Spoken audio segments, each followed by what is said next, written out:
안녕하세요. 수학을 잘하고 싶어하는 사람들을 위한 수다 한마당, 수다하게 오신 것을 환영합니다. 학창시절을 좀 되짚어서 생각해보면 어떤 선생님을 좋아하면 그 과목의 성적이 쑥쑥 올라갔던 경험들 혹시 있으세요? 저도 국사 선생님을 참 좋아했었는데 그래서 국사를 좀 잘했었거든요. 근데 유난히 그게 안 되는 과목이 있어요. 바로 수학. 과목이 좀 싫어서 그런지 아무리 예쁜 선생님이 들어와도 아무리 잘생긴 선생님이 들어와도 정이 안 가요. 그렇죠? 근데 아마 오늘 만나실 이 선생님을 만나보시면 수학도 좋아지고 선생님도 좋아지는 게 가능하지 않았을까 싶습니다. 학창시절에 이 선생님을 만났더라면 얼마나 좋았을까라는 생각이 들 정도인데요. 풍생고등학교 수학교사이시자 인터넷 수학 강의로 인기몰이를 하고 계시는 김세식 선생님을 모셨습니다. 환영해 주세요. 안녕하세요, 선생님. 안녕하세요. 반갑습니다. 박신양 씨 닮지 않으셨어요? 예, 그런 말 많이 듣습니다. 네. 근데 박신양 씨보다 좀 더 선 굵은. 예. 그렇죠. 박신양 씨는 좀 이렇게 얼굴에 살이 별로 없으신데 감사합니다. 선생님, 인상도 너무 좋으세요. 예, 감사합니다. 네. 오늘 강의가 아주 뜨겁겠는데요? 그렇죠. 네. 아니, 근데 선생님 정말 저 그게 너무 궁금했어요. 예. 인터넷 강의에서는 원래 학생들이 그 선생님이 좋아서 그 강의를 듣다 보니까 당연히 인기가 있을 수밖에 없는데 예. 학교에서도 정말 그렇게 인기가 있으신지 궁금합니다. 조금. 예. 아니, 근데 풍생고등학교는 남학교잖아요. 예. 남자 학교다 보니까 선생님 만약에 여고에 계셨으면 인기가 그냥 하늘을 찔렀었을 것 같아요. 예, 여고에서 교생을 했었습니다. 예. 예. 어떠셨나요? 즐거운 시간이었죠. 네. 예. 근데 오늘은 좀 특별한 게 사실상 저희가 이제 많은 강사분들을 만나지만 학교에서 수학을 가르치는 수학 선생님하고 이렇게 대화를 나누기는 그런 기회가 많이 갖기는 좀 어렵잖아요. 저는 좀 궁금했던 게 옛날 저희 수학 시간을 생각해보면 선생님이 문제를 내시고 몇 번 나와서 풀어봐. 그럼 나가서 이제 막 풀다가 못하면 이제 간혹 이렇게 좀 이렇게 분필 하나 맞고 뭐 이러면서 들어왔던 기억이 나는데 요즘 수업은 좀 어때요, 선생님? 실제로 그렇죠. 그렇게 문제도 사실 풀고 그래요? 나와서 푸는 게 학생들에게는 굉장히 곤욕스러운 일이겠지만 사실 학생들의 어떤 실력이나 수준을 테스트하는 데는 가장 필요한 일일 수도 있거든요. 네. 그런데 요새는 학생들이 너무 창피하고 또 나와서 못 풀면 마음의 상처를 입기도 해서 조금 조심스러워진 건 사실이에요. 그래서 좀 다양하게 하고 있죠, 시도를. 네. 예, 그런 거 말고도. 네. 아까 저희 이제 강의 시작하기 전에 선생님께 여쭤봤더니 선생님이 7살 아들이 있으시대요. 선생님께서도 자녀를 키우시니까 네. 학생들을 가르칠 때의 마음가짐과 내 아이를 가르칠 때의 마음가짐과는 좀 많이 다르실 것 같아요. 정말 다르더라고요. 이게 내 아이랑 이 객관화된 학생들을 가르치는 거는 정말 천지차이예요. 그래서 오늘도 좀 그런 얘기를 많이 해볼까 하는데요. 내 아이일 때는 내 아이니까 아무래도 더 말이 많이 나지고 관심도 많이 가고 그러니까 이렇게 해야 되는데 내가 이런 걸 알면서도 이게 잘 안 지켜지는 경우가 많거든요. 네. 그래서 많이 참아야 됩니다.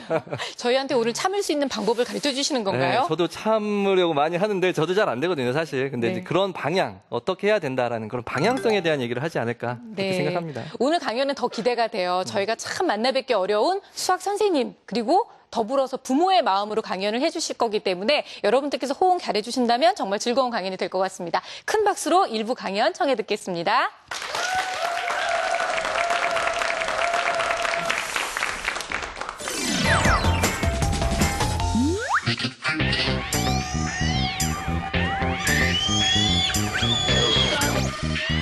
오늘 갑자기 딱 너 공부해 이렇게 해야 하는데 나의 조급함이 우리 아이를 망치지 않을까.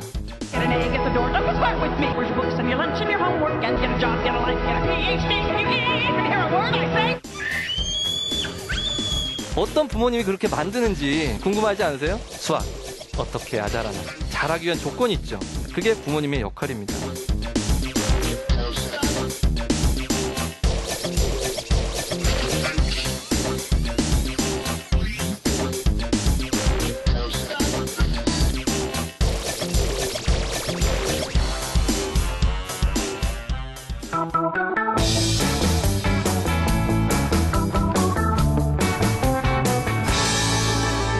안녕하세요. 김세식입니다. 반갑습니다. 모든 부모님들의 소망이 있죠? 자식을 잘 키우시고 싶으세요. 어떤 소망이 있으시냐 물어보면 대부분 다 이렇게 말씀하시죠. 건강하고 공부 잘하는 착한 아이. 이게 가장 이상적이잖아요. 공부 잘하는 착한 아이 키우고 싶은데 그럼 어떤 아이가 그렇게 되고 어떤 부모님이 그렇게 만드는지 그게 궁금하지 않으세요? 예, 그렇죠. 궁금하시죠? 네, 그런 주제로 좀 해볼까 합니다. 자, 첫 번째 제 주제는 이겁니다. 공부 어떻게 해야 잘하나. 이제 전반적인 얘기를 먼저 해볼까 해요. 뭐 수학뿐만 아니라 공부의 어떤 전반적인 어떻게 해야 잘하나 이런 것들은 사실 잘 알려져 있는데 그 이제 이면에 약간 어떤 방법적인 내용도 좀 얘기를 해보려고 합니다. 뭐 당연히 이런 내용입니다. 잘하기 위한 조건이 있죠. 공부를 잘하기 위한 조건. 어떤 조건들이 있을까요? 첫 번째, 흥미, 재미, 어떤 관심이 있어야 잘합니다. 그리고 두 번째, 어떤 간절함이 있으면 잘하기도 합니다. 뭐 여기에 재능이 덧붙여진다면 더할 나위 없겠죠. 머리까지 좋으면 뭐 이거는 뭐 우리들이 잘 아는 유명한 곳으로 가겠죠. 자, 그러면 흥미라는 게 불러일으켜야 되기도 하고 어떻게 던져주어서 흥미를 발견해 줘야 되기도 합니다. 아이들이 있으면. 우리 아이를 예를 들면 제 아이가 지금 7살이기 때문에 그 아이를 관찰하다 보면 교육학에서 배운 내용들이 아주 그대로 나타나고요. 교육심리에서도 배운 내용들이 그대로 나타납니다. 그래서 어떻게 해야 되는 걸 알면서도 애가 그걸 또 따라주지 않을 때는 막 어떨 때는 막 지르기도 하고 막 이러죠. 그게 지금 말씀드리는 것과는 다른 행동을 보이기도 해요. 저도. 그러나 아까도 말씀드렸듯이 그 방향성은 유지해야 됩니다. 어떤 교육에 대한 방향성. 첫 번째, 흥미를 불러일으키려면 어떻게 해야 되겠는가? 적절하게 타이밍을 맞춰야 된다. 그 아이가 흥미를 보일 때 던져줘야 된다. 자, 한글을 익히는데요. 4살 때 애가 한글에 대해 관심을 보이더라고요. 그러니까 애엄마가 애가 관심을 보이기 시작하니까 버스에다가 비읍자 붙여놓고 뭐 버스 하면서 비읍이야 뭐 이런 거. 그러니까 애가 관심을 보이기 시작하니까 그걸 던져주는 거예요. 그러니까 벽에다도 이제 숫자도 붙여놓고 영어도 붙여놓고 가가격어 이렇게 붙여놨거든요. 그러니까 관심을 보이니까 하나씩 놀아주면서 던지더라고요. 놀아주면서. 그러니까 뭐 이렇게 학습을 하듯이가 아니라 애랑 놀아주면서 여기 로봇이 있고 버스가 있고 막 이러니까 거기에다 하나씩 던져주고 어느 날 벽에 있는 것을 가가격어를 알려달라고 하더라고요. 그럼 매일매일 걔가 노래 부르듯이 해요. 자, 문제는 이거죠. 흥미를 보이지 않는 아이들에게 어떻게 해줄 것이냐. 흥미가 있으면 잘하니까. 흥미가 없는 아이들에게는 그럼 어떻게 하냐. 흥미를 불러일으켜 줄 수 있도록 시적절하게 그 나이대에 맞게 던져줘야 되거든요. 저희 누나 얘기를 해보면 누나의 아이는 수학에 약간의 어떤 좀 첫째 아이가 재능이 있었어요. 그러니까 둘째 아이에게 이렇게 뭐 차를 타고 간다든지 뭐 고속도로를 달리면 꽤 장시간이잖아요. 그럴 때 누나가 이제 이렇게 생각해서 얘가 요때쯤은 이걸 할 수 있겠다 싶어서 하나씩 던져줬어요. 2 더하기 2는 4. 4 더하기 4는 8. 이렇게 2배씩. 그렇게 하다 보니까 애가 관심도 보이고 또 애가 따라오네.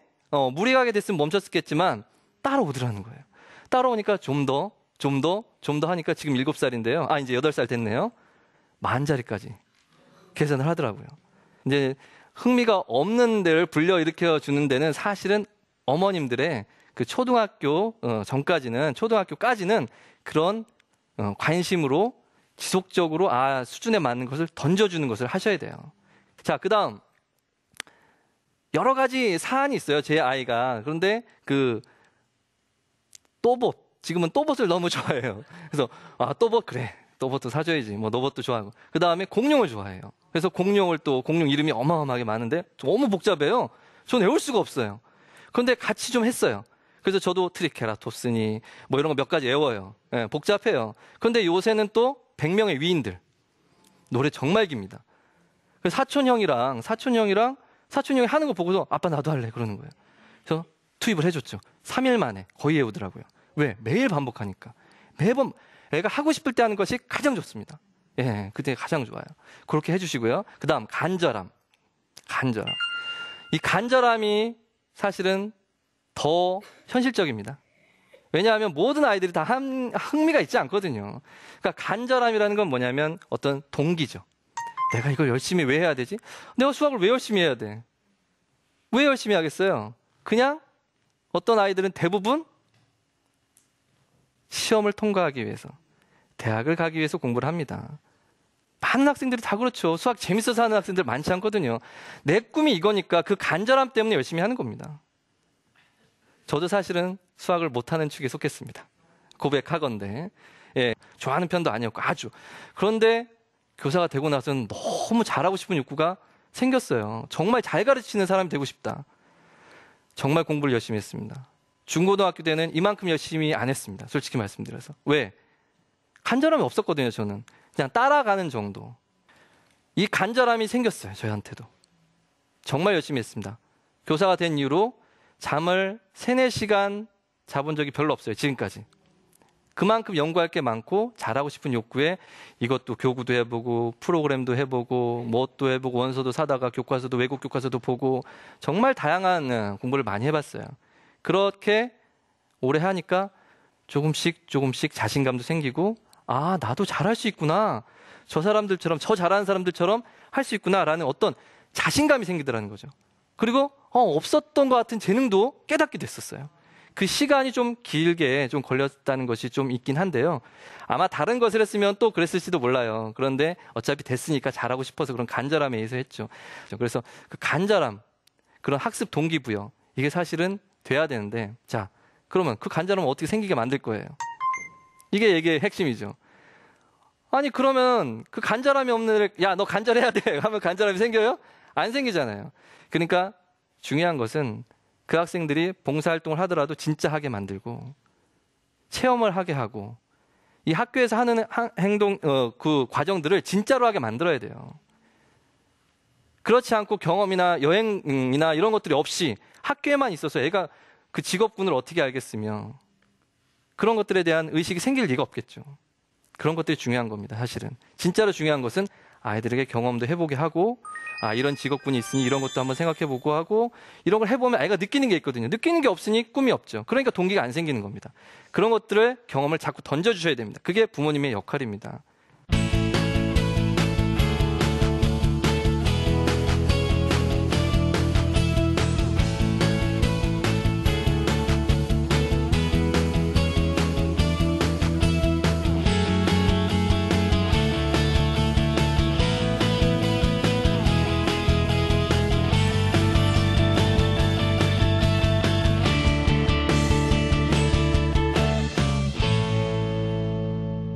자, 그렇다면 수학도 흥미와 간절함이 있으면 잘할 수 있느냐?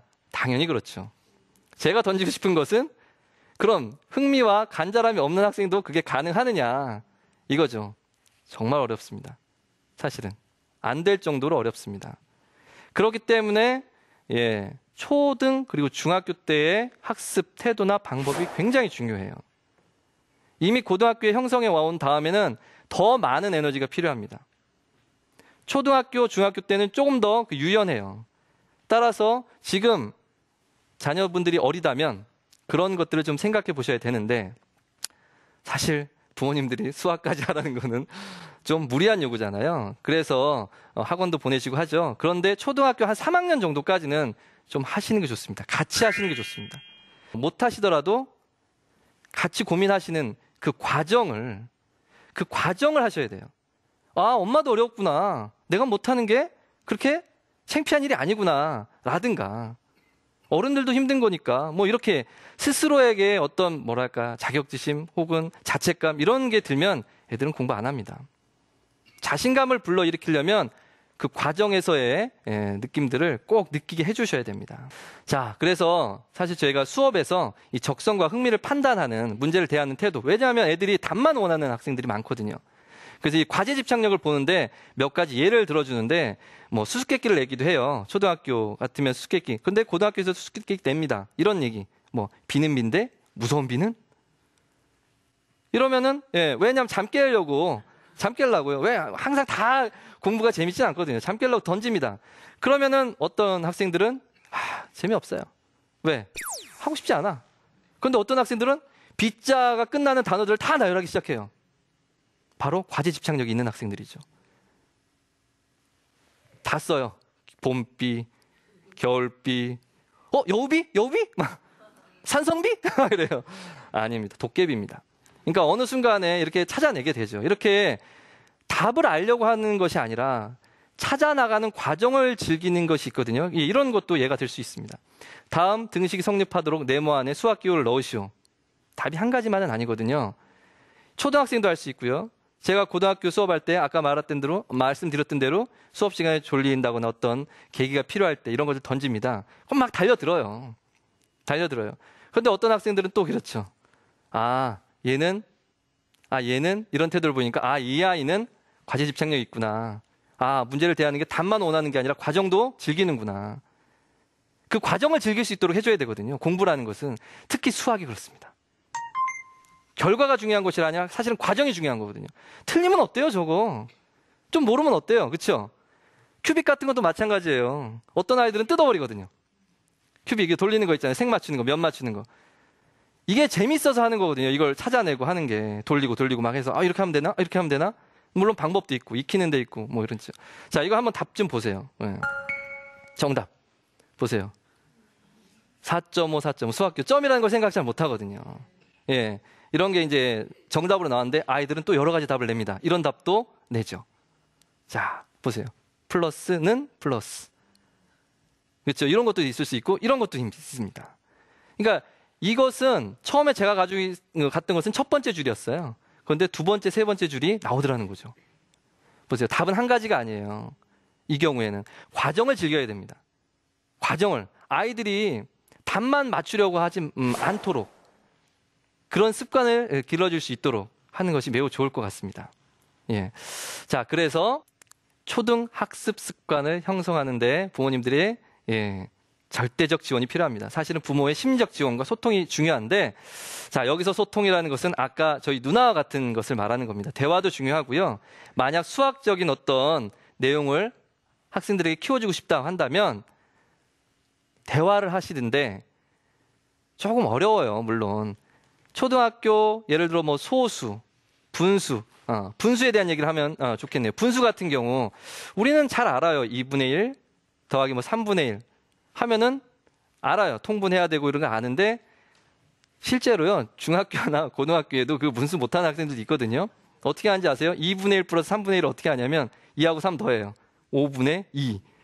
이렇게 쓰는 학생들도 있어요. 이게 왜 틀렸냐고 지금 하시는 거예요? 그런 건 아니죠? 2분의 1 플러스 3분의 1이면 2하고 3에 통분해서 6분의 이렇게 해야 돼요. 6분의 5예요. 예. 그 밑에 숫자를 더하는 학생들도 있어요, 실제로. 그런데 이게 초등학교 때 나옵니다. 3학년쯤. 2분의 1의 의미하는 바가 무엇인가? 바로 비율입니다. 즉 분수에 대한 것은 전체의 어떤 부분이다. 2분의 1이다. 그러면 뭐 예를 들어 사과가 있어요. 사과의 반이다. 그럼 이게 2분의 1이에요, 반쪽이. 근데 수박 있죠, 큰 거 있잖아요. 그것의 반. 또 얘도 2분의 1이에요. 크기가 다르죠? 바로 전체의 어떤 비율을 말하는 겁니다. 바로 비율이거든요.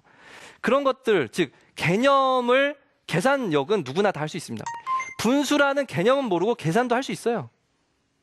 지금 많은 학생들이 개념은 모르고 계산만 할 수 있는 아이들도 많이 있습니다. 그걸 한번 확인해 보세요. 가서 분수가 뭐니? 라고 물어보면 대답 못하는 학생들도 있을 수 있습니다. 그렇기 때문에 그런 소통을 통해서 그런 과정을 즐길 수 있는, 즉 압박이 아니라 이거 틀려도 괜찮구나, 허용적 분위기가 형성이 된다면 수학을 좀 더 거부감 없이 다가갈 수 있지 않을까라는 생각을 합니다. 부모님들 그렇게 하실 수 있겠습니까? 예, 좋습니다. 1부 강연 여기서 마치도록 하겠습니다.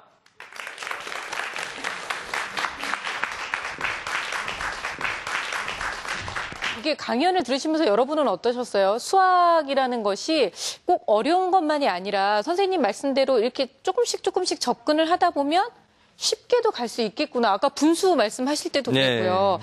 정말 뭔가 좀 개념에 대한 그 정립이 필요하다라는 생각이 드는데, 그 학교에서 많은 아이들을 만나다 보면 수학 잘하는 아이들은 전체적으로 공부를 좀 잘하죠. 걔네들은 보면 좀 뭔가 특이하잖아요. 뭔가 특별해 보이는 아이들이 있죠. 있습니다. 예, 그런 특징들이 있어요. 우선 첫 번째, 집중력이 좋습니다. 예, 수학 잘하는 아이들은, 그리고 아까 말했던 과제 집착력이 좀 많아요. 그래서 뭔가를 끝까지 물고 늘어지려는 그런 성향들이 있어요. 네. 중간에 포기하지 않아요. 이게 굉장히 중요하거든요. 못하더라도 이게 뭐지? 답 말하지 마. 어떤 아이들은 아까 그 도깨비 답 알면 그게 뭐야? 뭐야? 그러죠. 근데 생각 못 하거든요, 어떨 때는. 네네. 그래서 끝까지 포기하지 않고 도전하는 게 참 중요한데 답만 하려고 그래서 참 걱정입니다. 그러면. 저는 과제 집착력이 좀 많은가 봐요. 아까 선생님이 답 말씀하시기 전에 빨리 찾으려고 막 혼자 너무 막 고민하면서 막 이랬었거든요. 네. 확실히 이런 성격도 참 중요하기는 한 것 그럼요. 같아요. 예. 그 선생님이 말씀하셨던 흥미가 있고 뭔가에 대한 간절함이 있다면 다 할 수 있다라고 말씀을 하셨는데 동의합니다. 흥미가 있고 간절함이 있으면 할 수 있다. 그런데 이렇게 직접적인 질문을 드려도 될까요? 고2 때 흥미를 찾고 간절함이 생겨도 할 수 있나요, 선생님? 예. 사실은 예전엔 너무 어려웠습니다. 그게 변화시키기가. 네. 그런데 우리 늦었다고 생각하잖아요. 그렇죠. 사실 늦었다고 고등학교면. 생각하고 자책에 빠져 있는 아이를 다시 이렇게 일으켜 세우는 데는 굉장히 많은 시간이 듭니다. 불가능하진 않아요. 그것도 할 수 있는 애들이 있고 좀 못한 애들이 있지만 불가능하지 않아요. 그런데 요즘에는 더 많아질 수 있습니다. 왜 그랬을까요? 시험이 좀 쉬워졌어요. 옛날보다 수능 문제가 3년 전의 문제하고 지금의 문제하고 수준 차이가 굉장히 다릅니다. 이제 A형, 즉 문과 시험은 예년보다 정말 많이 쉬워졌어요. 그래요? 하면 됩니다. 하면 되는데 잘 못하는 학생들이, 즉 도전을 하는 거부감 때문에 네. 그 거부감 때문에 못하는 거예요. 이게 정말 안타깝습니다. 예. 사실 다른 과목에 비해서도 이 격차가 쉽게 벌어지고 또 따라가기 굉장히 어렵게 느껴지는 과목이 수학인데 정말로 궁금해요. 그 격차를 줄이는 게 네. 가능하고 또 시간이 그렇게 많이 걸리지 않는지. 아, 그리고 정말 보통 대부분은 이렇게 늦춰진 만큼 그만큼을 쫓아가야 된다고 얘기들 그렇죠. 많이 하잖아요. 그 학생들마다 이건 편차가 너무 커서 일반적으로 얘기하기는 좀 어렵지만요. 네. 격차를 줄이는 건 가능합니다. 자신의 실력을 인정만 한다면. 자신의 수준이 이게 아닌데 네. 너무 어려운 문제집을 보고 있는 경우가 너무나 많습니다. 왜? 이걸 보고 있다는 게 창피한 거예요. 실제로 격차를 줄이려면 얇은 책, 쉬운 책을 처음부터 끝까지 한 번이라도 다 봐야 됩니다. 시험 문제는 앞부분만 나오지 않아요. 네, 예전에 그렇죠. 어머니들 때는 아마 집합이었죠? 지금은 네, 행렬이거든요. 맨 앞단원이. 애들 행렬만 한 10번 볼 거예요. 왜? 작심삼일. 3일 하다가 친구랑 놀다가 다시 정신 차려야지 하면서 다시 또 행렬 처음부터 보고. 보죠. 더 2학기 들어 정신 차려야지 하면서 다시 또 행렬 보고. 이런 비효율적인 학습을 하고 있거든요. 그래서 네. 자신의 수준이 만약에 조금 낮다면 그걸 인정을 하고 열심히 쫓아가야 되는데 그런 자신감이 없는 거예요. 해낼 수 있을까? 그리고 꾸준히 공부해 본 적이 없기 때문에 그런 경험이 없어서 네. 예, 그것만 넘어선다면 자신감을 찾아줄 수 있거든요. 그때 가능해집니다. 그래도 선생님께서 고등학교 2학년도 늦지 않다고 말씀을 해주시니까 정말 좀 희망이 생기는 것 같아요. 저희는 사실 고등학교 때면 수포자가 대부분 중학교 때 생긴다고 얘기를 많이 하시는데 네. 그때 되면 끝이구나 이렇게 생각 많이 했었거든요. 조금 더 희망적인 얘기라서 참 기분이 좋고요.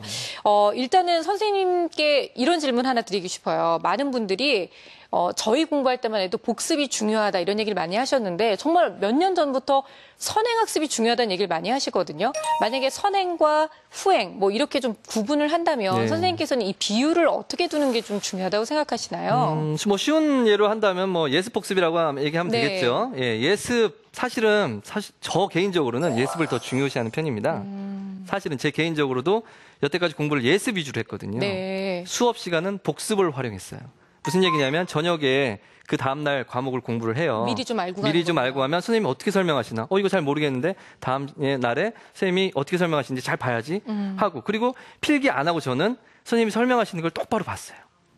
사실 이건 제 개인적인 어떤 노하우인데 모든 학생들이 그게 다 맞지는 않을 거예요. 그러니까 뭐 이렇게 하라 저렇게 하라 하기 어렵지만 자신의 어떤 공부 방법을 찾아야 됩니다. 네. 그게 예습이든 그게 복습이든 자신에게 맞는 방법을 찾아야 되는데 사실은 그런 적극성이 있다면 찾아요. 자기가 하고 싶다는 욕구가 그렇죠. 있다면 찾아요. 예. 그게 예습이든 복습이든. 근데 문제는 그 적극성을 발현하는 데까지가 사실은 좀 어렵더라라는 네. 거죠. 자신이 이게 부족하니까 이걸 채워야 된다라는 어떤 정확한 분류가 있다면 가능해지겠죠. 네, 예. 그것도 뭐 일종의 간절함이라면 간절함이겠네요. 그럼요. 예. 내가 이걸 확실하게 이해를 해야 되겠다라는 예. 간절함이 있다면 예습이든 복습이든 그거는 본인한테 맞는 거에 비율을 그렇습니다. 맞추면 된다. 저희가 1부 강연을 듣고 나서 이제 2부에서는 선생님께서 보통 아이들이 언제 수포자가 되는지에 대한 얘기를 해주신대요. 무섭죠. 우리 애들이 도대체 어느 시점에 정말 수학을 포기하게 되는지 정말 그 시점만 잘 넘겨도 아이들을 수포자로 만들진 않을 것 같은데요. 자, 큰 박수로 2부 강연 청해 듣도록 하겠습니다.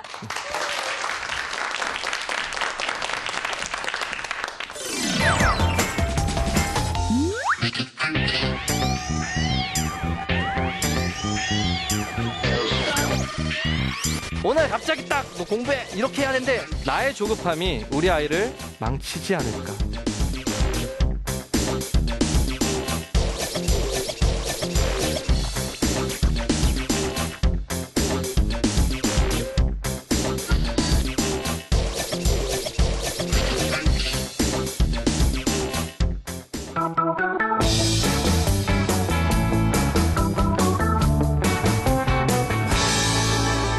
초등학교 때까지는 그래도 뭐 잘 드러나지 않아요, 사실. 그리고 또 상위권 학생들은 중학교 때까지도 잘 드러나지 않습니다.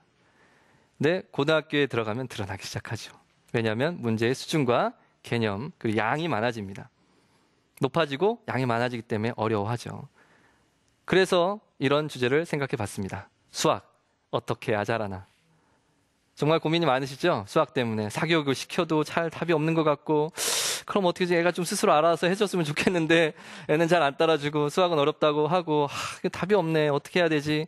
사실은 자녀가 어리다면 조금 더 가능성이 많습니다. 예, 점점 그런 부정적 정서가 쌓여 있는 학생들은 바꾸기가 힘들거든요. 그러니까 초등학교, 중학교까지 잘 한번 이런 방법들을 잘 따라해 보시기 바랍니다. 자, 그럼 첫 번째입니다. 포기 시점, 포기 이유. 언제 포기할까요? 언제부터 어려워질까요? 무엇 때문에 포기할까요? 이런 거죠. 대부분 사실은 좀 비슷했습니다. 여러 학생들에게 물어봤어요. 그리고 저희 와이프에게도 물어보고 우리 앞에 앉아 계신 영어 선생님에게도 물어보고 정말 여러 번 물어봤어요. 데이터를 확보를 하기 위해서. 공통된 것들이 있었습니다. 첫 번째, 공부를 조금 하셨던 분들조차도 6학년 때 도형 나왔을 때 어렵다고 하셨습니다. 특히 원의 넓이 구한다든가 원의 넓이에 어떤 이렇게 사각형하고 연결돼서 부분 이렇게 조각난 부분을 구하라든가 이런 부분들이 어려웠다고 하고요. 특히 또 6학년 때 전개도 또 어려웠다고 하더라고요. 확률 어려웠다고 하더라고요. 예. 이런 거 어떻게 해야 되는지 잘 모르겠다. 상위로 가면 고등학교에 가면 그게 조합이라는 거, 순열이라는 그런 건데 이런 것들을 정말 어렵더라라는 학생들도 있었고 나중에 이제 지금 앞에 계신 선생님이 그렇게 말씀하셨거든요. 자기는 그게 정말 그렇게 어려웠대요. 확률을 계산하는데 전체 경우의 수를 따지는 게. 그럴 수 있고요. 그 다음 두 번째 시점은 중학교 1학년이나 2학년 혹은 3학년 때 이런 활용 문제들이 나와요. 문장제 문제들이 있거든요. 예를 들자면 이런 게 있습니다. 속도, 시간, 거리 관련된 문제들이 나오거든요. 네, 그런 입식을 해야 되는, 수식을 세워야 되는 그런 유의 문제들이 나올 때 어렵더라. 그리고 공통된 의견, 고2 때였습니다. 거의 대부분 고2 때 포기하게 되더라. 왜 그런 포기했냐 그랬더니 도대체 모르겠더라. 외계어더라. 뭐 적분 나오면 적분기호 잘 모르겠고 처음에. 예, 그런 학생들의 그런 이유 등은 바로 사실은 개념을 놓쳤기 때문에 그래요. 이유는 그래요. 특히나 중학교 때 원에 어떤 내용들이 있습니다. 중3에. 근데 고등학교에 이런 것들이 기초로 사용되는 경우가 많아요. 그러니까 당연히 알고 있다 생각하고 나오는 게 있거든요. 특히 뭐 중3 때 나오면 삼각기도 마찬가지고. 이런 것들이 잘 형성이 되어 있는 학생들이 고등학교에서는 별 무리 없이 공부할 수 있습니다. 많은 학년이 올라가니까 내가 중학교 때 대충 그냥 암기만 하고 이해하지 않고 했던 내용들은 휘발성이 강하죠. 시험 딱 치고 나오면 잊어먹거든요. 왜? 벼락치기 공부 같은 거 하면은 좀 그렇잖아요. 지속적이지 않죠. 꾸준히 생각하고 뭐 꾸준히 공부한 내용들은 잘 안 잊어먹어요. 학생들에게 한번 물어볼까요? 게임 매일매일 하는데 이 아이들이 이 키 동작을 잊어먹을 것 같습니까? 절대 안 잊어먹습니다. 이거는 꿈에서도 합니다. 이거는 매일매일 하니까. 사실 공부하는 아이들은 그렇게 수학을 매일 하는 거예요. 영어도 그렇고. 잘하는 데는 이유가 다양하지 않습니다. 매일매일 하고 반복하고 아는데도 또 하고 어려운 문제에 도전하고 그런 것들을 즐겨 하기 때문에 그렇죠. 즐겨 한다고 했죠. 제가 지금. 즐겨 합니다. 누가 시키지도 않았는데 즐겨 하기 때문에 그런 거죠. 게임을 잘하는 데는 즐겨 하기 때문에 그런 거예요. 매일매일 하기 때문에 그렇습니다. 사실 제가 고등학교에 있다 보니까 남고에 있거든요. 남고 학생들의 가장 큰 벽은 바로 게임입니다. 게임을 너무 많이 합니다. PC방 너무 자주 가고 쉬는 타이밍만 있으면 게임방에 가고 게임을 합니다. 거의 뭐 매일매일 하죠. 그것들을 차단하는 것도 물론 중요하겠지만 어떤 동기가 부여되면 관심이 이쪽으로 쏠리면 이것도 하고 이것도 하게 되거든요. 사실 이거의 시간을 좀 줄이게 되고 저절로. 근데 그런 것들이 잘 안 되는 거죠. 동기가 잘 안 불어 이렇게 지니까. 그렇기 때문에 포기하게 되는 겁니다. 어렵고 내용이 많고. 예. 자, 그래서 많은 학생들이 이런 것 때문에 포기합니다. 뭐? 개념보다는 암기를 위주로 공부하죠. 과정보다는 결과 위주로 공부를 합니다. 이게 반대가 돼야 돼요. 반대가 돼야 된다고요. 저 부등호가 반대가 돼야 돼요. 개념 위주의 공부를 해야 되고 과정 위주의 공부를 해야 돼요. 그런데 또 많은 학생들이 이런 실수를 하죠. 선생님, 암기하면 안 되는 거 아니에요? 수학은 이해 과목이라면서요. 개념이 중요하다면서요. 시험 상황에는 시간 제약이 있잖아요. 따라서 시간 제약이 있는 상황에서는 어느 정도 암기도 필요한 거예요. 암기 없이 시험을 보기는 좀 어렵죠. 시험 자체는. 그래서 이것들이 사실은 따로따로가 아니에요. 병행되어야 될 내용들입니다. 개념 위주로 공부하고 또 어느 정도 암기해야 될 내용도 있죠. 시험 전에는.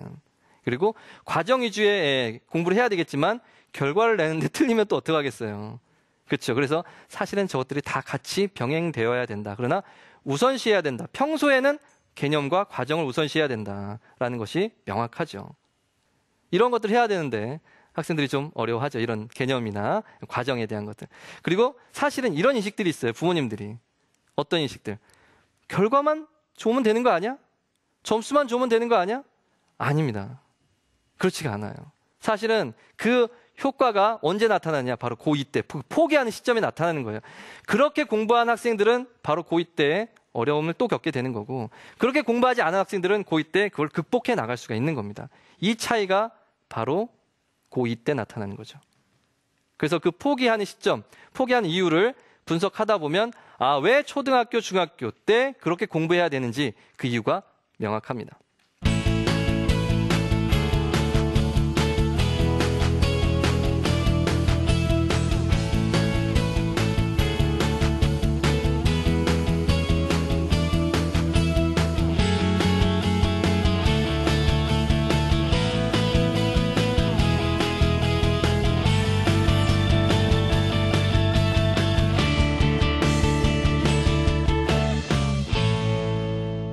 자, 행복한 공부는 가능할까요?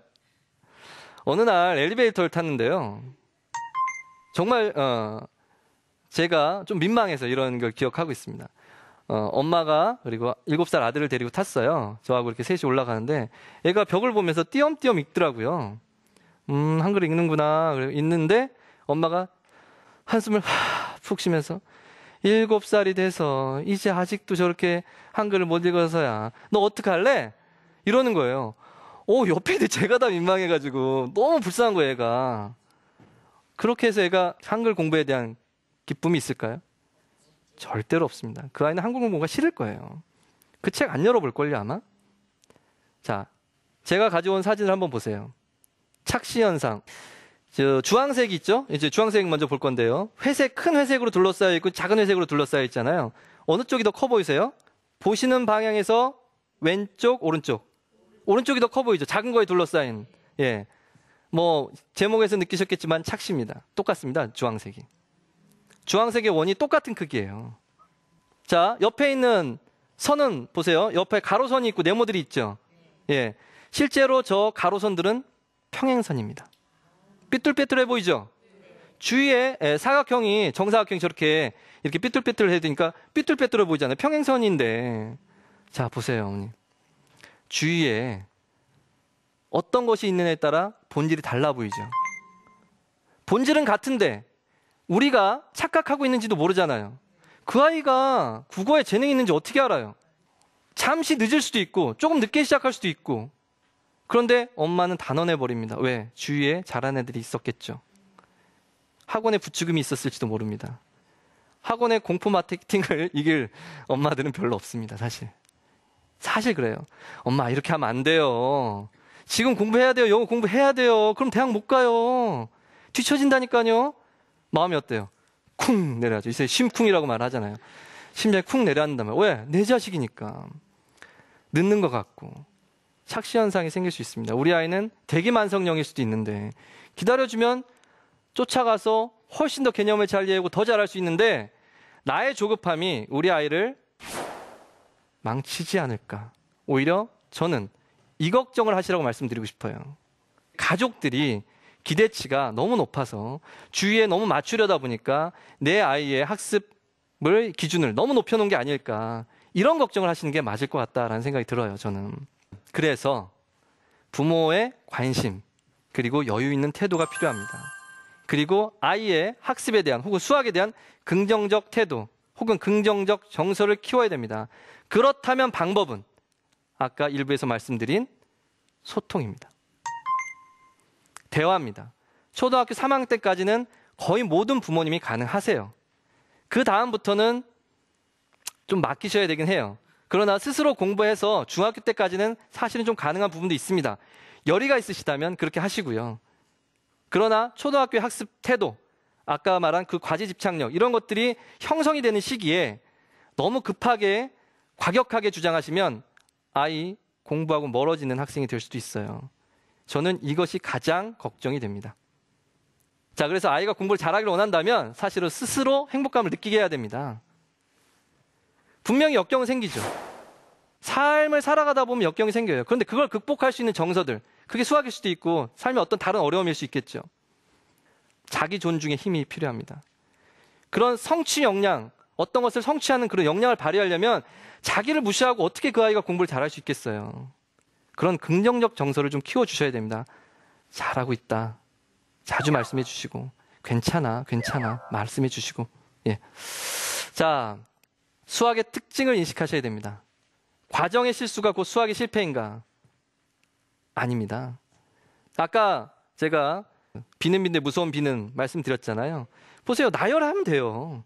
그러다 보면 언젠가 찾게 되거든요. 과정이 좀 늦을 수도 있어요. 좀 늦을 수도 있거든요. 그런 아이들이 훨씬 많아요. 비는 빈대 무서운 비는 도깨비! 이런 아이가 몇 명이나 되겠어요. 그리고 그게 사실은 그 주위에 있는 다른 아이들의 생각할 수 있는 과정을 뺐을 수도 있는 겁니다. 알아도 말하지 말아야 됩니다, 사실은. 그래서 저는 문제를 낼 때 알아도 말하지 마라라는 말을 꼭 하죠. 왜? 생각할 수 있는 권리를 박탈하지 마라. 그래서 과정의 실수가 곧 수학의 실패가 아니다. 그게 바로 수학의 본질이다라는 걸 깨닫고 가시면 오늘 많이 얻어가시는 겁니다. 예. 자, 학업 성취도와 흥미도와의 관계에서 이게 반비례한다는 어떤 연구 결과가 있어요. 우리나라 학생들이 수학에 있어서 왜 학업 성취도가 높은 학생들이 그 흥미도가 이렇게 반비례할까? 사실은 이게 압박에 의해서 그럴 수도 있다. 자기 학습 동기가 아니라 어떤 사회적 인식, 부모님의 압박 이런 것들 때문에 그럴 수도 있다라는 게 그런 게 대부분이다라는 게 사실은 좀 알려진 사실입니다. 따라서 수학을 잘하려면 이제 결론입니다.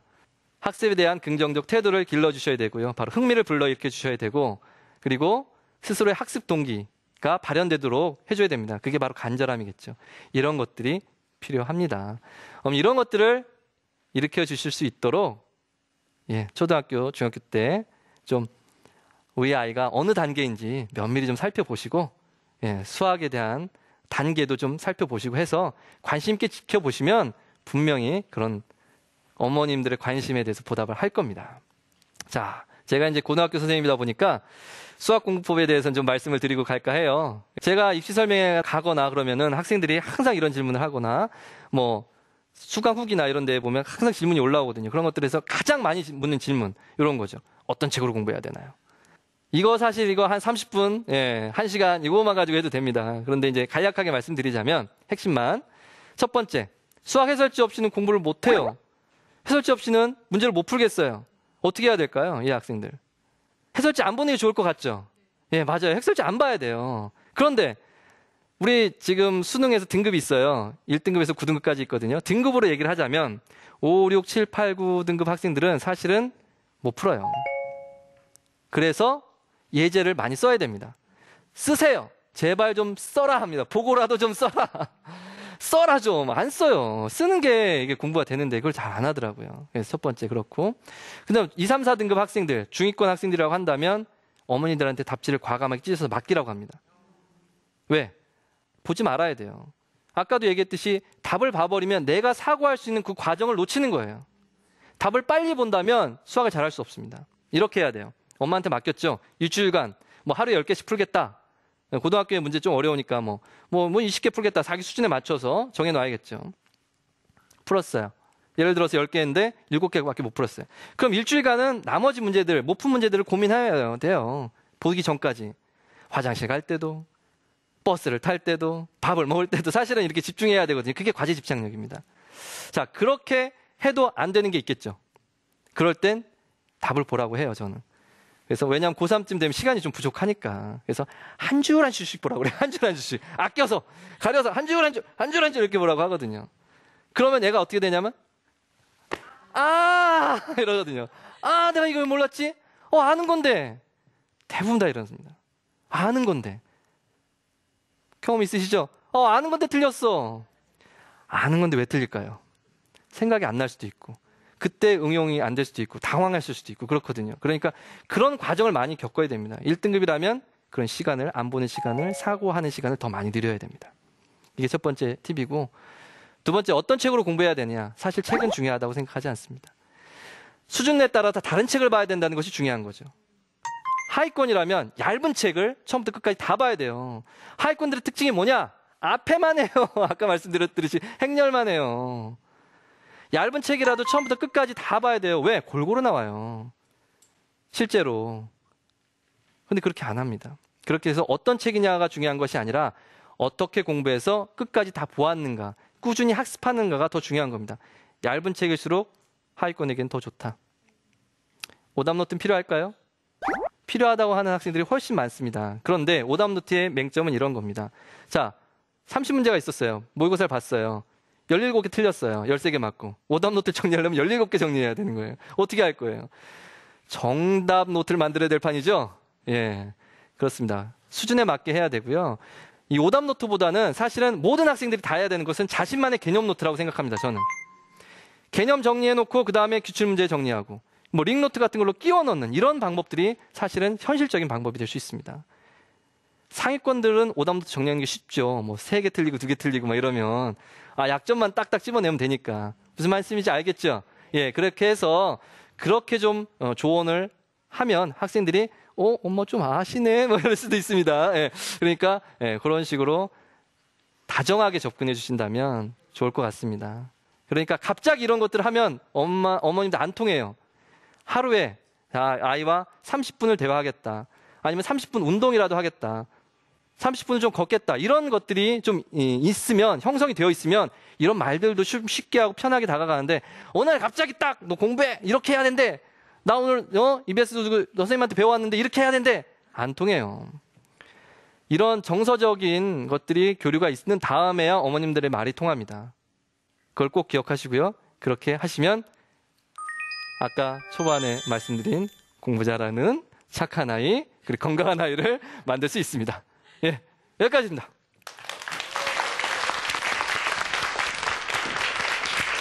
감사합니다, 선생님. 정말 그 핵심이네요. 우리가 보통 많은 그 강연자분들이 나오셔서 우리한테 그 실수 노트 만드는 얘기 했었고 오답 노트 만드는 얘기를 꼭 짚어서 얘기를 해주셨었는데 이것도 사람마다 다 다른 거죠. 어떻게 보면 오히려 뭐 실수가 너무 많거나 오답이 더 많은 아이들의 경우에는 개념 노트를 만들어서 모든 학생들이 다 해야 돼요. 사실. 이건 모든 학생들한테 사실은 그래요. 사회권도 해야 되는 거예요. 하고 있고요. 예. 그리고 선생님 강의 들으니까요. 저 어떤 생각 드는 줄 아세요? 수학을 다시 한번 시작해볼까? 왠지 가르쳐주신 대로 하면 저도 수학을 좀 재밌게 다시 할 수 있을 것 같다는 자녀분 생각이 있으시잖아요. 네, 자녀가 있죠. 조금만 해보시고 네. 소수, 분수 이런 거 한번 같이 해보세요. 그러면 네. 훨씬 효과가 좋습니다. 애들이 거부감도 적고요. 그리고 참 중요한 포인트는 그거 같아요. 생각할 기회를 박탈하지 말아라. 정말 우리가 아이한테 뭔가 문제를 내놓고 이 아이가 푸는지 못 푸는지를 이렇게 한번 이렇게 네가 얼마나 잘하나 보자. 이런 마음으로 지켜보고 있다가 딱 틀린 답을 썼을 때 그냥 낚아채듯이 너 이봐. 내가 너 이럴 줄 알았어. 이렇게 얘기하잖아요. 그렇죠. 그게 아니라 오히려 아이한테 생각할 수 있는 기회를 그렇죠. 충분히 준다는 거. 수학은 많이 틀린 다음에 잘할 수 있습니다. 네. 예. 저만 이렇게 궁금한 게 많고 할 말이 많은 건 아닐 것 같아요. 여러분들도 마찬가지시죠? 여러분들의 궁금증을 해결해드리는 시간 수학에게 묻다. 에스크메스 함께합니다.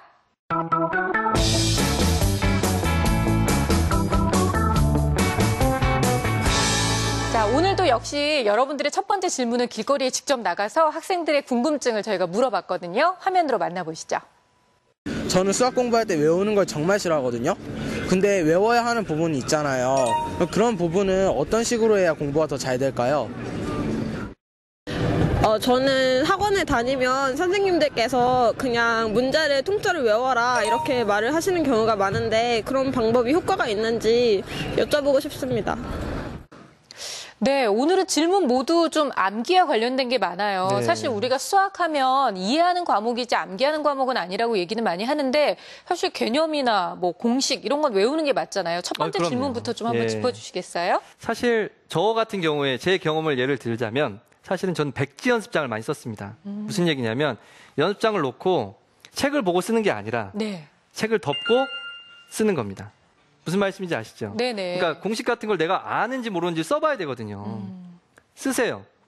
써보시고 확인하시고 부족한 네. 부분 메꾸는 게 이게 기본인데 그리고 또 보통 이제 노래로 혹은 앞자만 따서 외우기도 해요. 뭐 예를 들어 삼각함수 공식이 굉장히 복잡한 게 많거든요. 고등학교에 가면 뭐 신의 신고 신의 신고 이렇게 외우는 학생들도 있어요. 너무 오랜만에 예. 충격적인 얘기를 들은 것 같아요, 예. 선생님. 그런데 사실은 그건 원리가 아니라 앞자만 따서 외웠기 때문에 약간만 변형해도 적용하기 힘든 그렇죠. 부분들도 있긴 있어요. 그렇기 때문에 사실 좋아요. 외우는 거 시간 단축을 위해서 나쁠 것 같진 않아요. 그런데 원리를 빼놓은 암기라면 네. 저는 추천하고 싶진 않습니다. 그렇죠. 예, 시간 단축을 위해서 그렇게 불가피하게 해야 된다면 해야 되죠. 그런데 원리를 모르고 그것만 한다면 문제가 있다. 그래서 외우려면 쓰고 또 말도 해봐야 됩니다. 네. 오감을 활용해야 돼요, 사실. 저희들이 학생들보다 조금 잘한다면 그 이유는 말을 많이 해서 그래요. 왜 그러냐면 말을 하려면 정확하게 알아야 돼요. 제가 이걸 의도를 가지고 말하려면 이걸 이때 이렇게 말하고 이 순서로 사실 그것도 제가 원고 다 써가지고 오늘 강연도 이땐 이거 하고 이땐 이거 하고 다 그렇게 계획해서 하는 거거든요. 그렇듯이 오감을 활용해야 내 기억이 오래 갑니다. 말도 하고요. 눈으로 보고 쓰기도 해야 됩니다. 이런 다양한 방법들을 저는 화장실에도 붙여놨었습니다. 천장에도 붙여놨었습니다. 전지로. 하셨네요. 전지로. 문에다가 붙여놨었습니다. 네. 왜냐하면 수학 공식 너무 많았었거든요. 그래서 그런 방법도 했었는데 그건 뭐 선택이죠. 예. 그러니까 암기는 필요하지만 뭔가 개념 없는 암기가 아니라 개념을 확실하게 알고 그럼요. 암기를 해라. 예, 예. 그러면 두 번째 질문처럼 선생님 그 문제를 외워버리는 이런 걸 또 권하시는 분들도 있잖아요. 문제 글쎄요. 자체 저는 정한다면 그렇게 문제라도 권하고 외워. 싶지는 않은데요. 예. 불가피하다면 어쩔 수 없다면 선택인데 그것의 벽은 아까 말씀드린 대로 고2 때 나타난다. 네. 사고력 없는 수학은 깊은 생각 없는 수학은 언젠가 바닥이 드러나게 돼 있습니다. 따라서 가장 어려운 문제에서는 그걸 해결하지 못할 가능성이 높아요. 어느 정도 수준까지는 해결이 됩니다. 네. 그리고 아까 말씀하셨던 거 좀 새겨들어야 될 것 같아요. 우리가 답지를 보는 그거에서도 전략이 아까 필요했던 거잖아요. 선생님 말씀처럼 5등급 그럼요. 이하부터는 네. 봐서라도 해라. 그럼요. 그리고 2등급부터 4등급까지는 그냥 과감하게 잘라서 그렇죠. 네가 할 수 있는 데까지 해봐라. 그럼요. 수준을 끌어올려야 되니까요. 1등급은 아무 상관없는 거고. 1등급은 알아서 잘하더라고요. 예. 아유, 정말 알아서 잘하는 아이가 내 아이면 얼마나 좋을까요? 자, 수다 홈페이지로 들어온 질문이 있어서 또 하나 읽어드릴게요. 참 진짜 수학이 어지간히 머리가 아픈 친구인가 봐요. 아이디가 헤드에이크예요. 헤드에이크 1. 자, 문제집을 풀다 보면 맞는 게 있고 틀리는 게 있는데 풀이는 틀린 것만 보면 될까요? 아니면 맞는 것도 일일이 보다 보면 시간 낭비하는 것 같다는 생각이 좀 들기도 하는데요. 라고 질문해 주셨어요. 제 생각에는 이 학생이 좀 고등학생인 것 같아요. 뭐 가정을 하자면 고3이다라고 생각한다면 네. 시간이 아깝다는 생각이 들잖아요. 지금 내가 맞춘 것까지 봐야 되나. 선택입니다. 왜냐하면 왜 선택일 수밖에 없냐면 내가 생각지 못한 풀이가 답지에도 있을 수 있어요. 그렇기 때문에 어떤 사고 과정을 또 하나 배우기 위해서는 맞힌 답도 확인 겸 보는 것도 나쁘다고 생각하진 않아요. 그런데 네. 시간이 부족한데 그것까지 내가 일일이 다 해야 될까? 그때는 못하겠죠. 하고 싶어도 못하겠죠. 시간이 부족하다면. 그러나 틀린 문제는 아까 말했듯이 최대한 늦춰서 봤으면 좋겠는데 고3 되면 학생들이 이런 걸 알고 있지만 보게 됩니다. 왜? 그렇죠. 갑갑하니까. 네. 빨리 하면 내가 빨리 익힐 것 같죠. 예, 그러나 사실은 쉽게 변하진 않을 겁니다. 그렇게 하다 보면. 네. 그래서 학습 습관이 중요한 겁니다. 어렸을 때부터. 오늘 선생님의 강연을 들으니까 정말 기본부터 잘 잡아주고 싶다는 욕심이 막 들어요. 기본부터 잘 잡아주면 선생님의 말씀을 잘 따라서 정말 내 아이 1등급 만들 수 있을 것 같지 않으세요? 내 아이한테 이렇게 어느 순간 답지 주면서 너는 봐야 되는 등급이래. 이렇게 얘기하고 싶지 않아질 것 같아요. 조금씩만 노력하시면 될 것 같고요. 끝으로 이제 학교에 돌아가시니까요. 우리 학생들 그 새학기 적응기? 그래서 많은 학생들이 새학기 때 참 어떻게 그 학기에 적응하기가 쉽지가 않으니까 노하우를 좀 말씀해 주신다면 도움이 될 것 같아요. 예, 사실 저는 고등학교 선생님이거든요. 제가 아마 들어가면 고3 담임을 할 것 같습니다. 근데 고3 어머님도 이것도 아셔야 되는데 고3 1학기는요. 실제 대입에서 굉장히 중요합니다. 네. 어떻게 들어가냐면 1학년 20%, 2학년 40%, 3학년 1학기가 40%예요. 대부분 그래요. 네. 그래서 3학년 1학기가 사실 비중이 굉장히 높은 겁니다. 그래서 포기하지 말아라. 사실은 이제 제가 만날 학생들에게는 그런 네. 요점을 얘기해 줄 거예요. 근데 뭐 다른 여러 학생들도 학기 처음 출발이 그 선생님과의 어떤 소통, 학생들과의 소통이 매우 중요하거든요. 그래서 처음에는 그런 적응들을 잘 하고 학습에 좀 더 매진하다 보면 여러분들이 원하는 꿈도 찾고 즐거운 공부도 할 수 있지 않을까 네. 이런 생각들 해봅니다. 아까 선생님께서 말씀하셨지만 많은 아이들이 고등학교 2학년 때 정말 많은 포기를 한다라고 말씀하셨는데 말씀 듣고 보니까 3학년 1학기에도 얼마든지 회복할 수 있는 시간이 될 수 있을 그렇죠. 것 같아요. 약간 극복할 수 있는데 더 많은 적은 노력으로도 더 많은 극복을 할 수 있는 부분이 있으니까 네. 포기하지 않았으면 좋겠습니다. 그래요. 우리 예. 포기하지 말아요. 수학도 포기하지 말고 공부도 포기하지 않았으면 좋겠습니다. 오늘 저희에게 많은 희망을 주신 김세식 선생님 앞으로도 더욱더 승승장구하시라고 큰 박수 보내주시기 바랍니다. 선생님 감사합니다. 감사합니다. 고맙습니다. 여러분 어떠셨어요? 저는 이 수학을 진행하면서 역시 공부에 왕도는 없다. 하지만 정도는 있다라는 생각이 들어요. 정말 우리가 포기하지 않고 열심히 노력하다 보면 언젠가는 그 자리에 올라갈 수 있지 않을까라는 생각이 들고요. 그리고 가장 무엇보다 중요한 것은 내 아이가 흥미와 간절함을 잃지 않도록 또 간절함을 찾을 수 있도록 옆에서 많이 도와주시는 부모님들의 인내가 필요하겠구나라는 생각이 들었습니다. 자, 오늘 수다학도 참 즐거웠는데요. 여러분도 함께하고 싶으시다면 아래로 나가고 있는 주소를 통해서 방청 신청해 주시면 됩니다. 저희 스튜디오 문 항상 활짝 열어놓고 기다리고 있으니까요. 많이들 신청해 주시기 바랍니다. 저희는 다음 주 더욱더 즐거운 수다학으로 찾아뵙겠습니다. 감사합니다.